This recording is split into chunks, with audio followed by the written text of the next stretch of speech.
Good day, Sir Lawrence. I'm Gabor Govera from CPE 101. Answer the question, what's the importance of graduate attributes and what is the importance of PEO?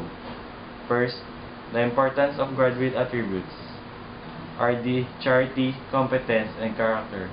Those three states and explains what an Adamsonian graduate are.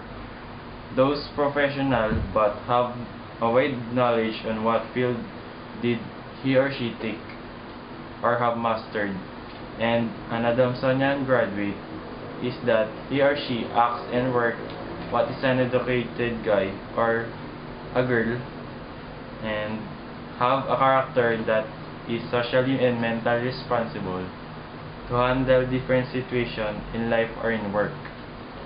And an Adamsonian graduate have time in working and helping others with the community that provides comfort to others, like what Saint Vincent de Paul wants us to be.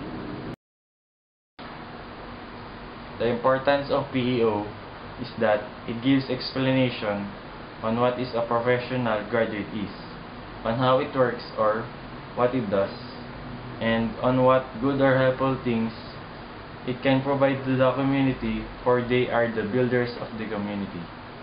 That's all. Thank you.